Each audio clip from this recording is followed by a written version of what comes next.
Como les decía, los pronósticos de los analistas y de los especialistas en la materia indican que los precios del petróleo van a seguir estancados, se encuentran en unos mínimos históricos. Nos preguntamos si vamos a debatir y conversar si están los países latinoamericanos preparados para soportar esta situación, qué es lo que necesitan para enfrentar esta crisis. Vamos a empezar a analizarlo. Y empezamos hablando del fin del monopolio petrolero mexicano, que hasta el momento no ha sido lo que muchos esperaban, o por lo menos si se analiza la primera licitación, donde solo se adjudicó el 14% de los campos subastados. Muchos analistas denuncian fallos estructurales en la oferta, pero la verdad es que salieron a concurso 14 campos petrolíferos ubicados en una zona realmente privilegiada del Golfo de México, donde Pemex, que es la petrolera estatal, ha logrado sus mayores descubrimientos. De todos los bloques subastados, escuchen esto, ¿por qué les decía que un 14%? Porque solo 2 fueron adjudicados y ambos recayeron en el mismo postor, que es un consorcio liderado por una empresa británica y en el que dicen que participa un cuñado del expresidente Carlos Salinas de Gortari.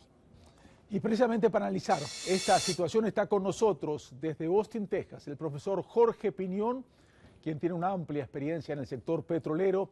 Entre otros cargos fue el presidente de Amoco México, ejecutivo de BP. Profesor, un gusto. Gracias por estar con nosotros. Muy buenas noches.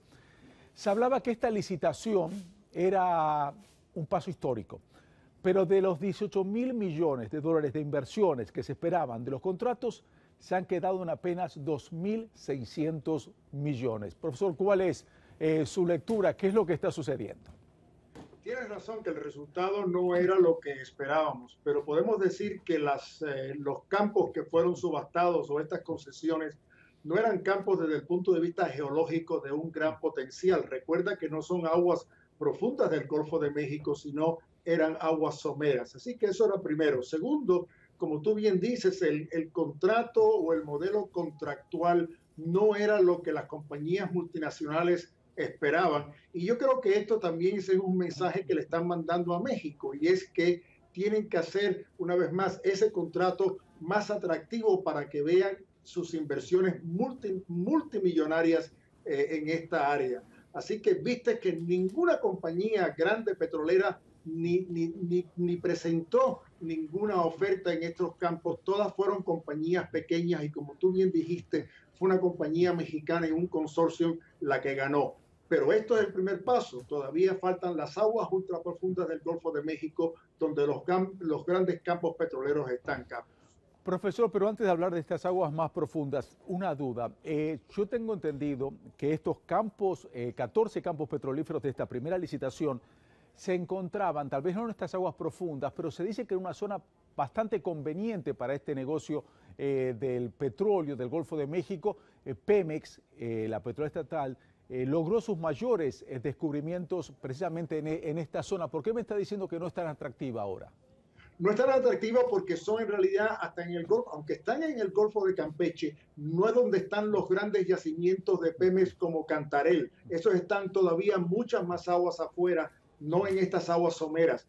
Estos campos sí, Carlos, tienen cierto potencial geológico, pero no es el gran potencial que las compañías petroleras esperaban para tomar un gran riesgo. Prefieren guardar su capital, que hoy a $50 el barril es limitado, para cuando vengan las grandes concesiones en otras áreas más prometedoras del Golfo de México, Carlos. Este otro factor, profesor, que hablábamos de los bajos precios del petróleo, esta fuerte caída, ¿usted cree que le pudo haber restado atractivo a estas inversiones? Dicen, bueno, no es tan buen negocio como lo era en otra oportunidad.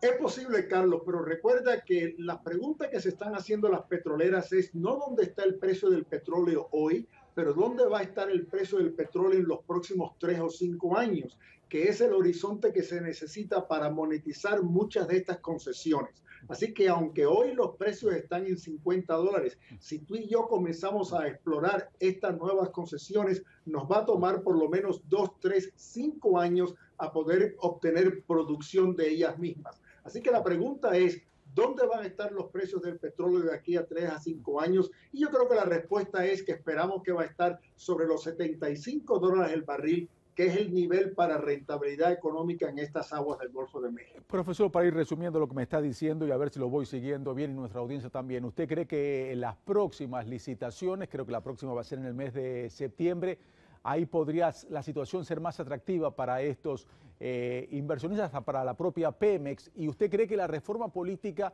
más importante del presidente Peña Nieto se podría llegar a convertir en un éxito y no en un fracaso como piensan algunos?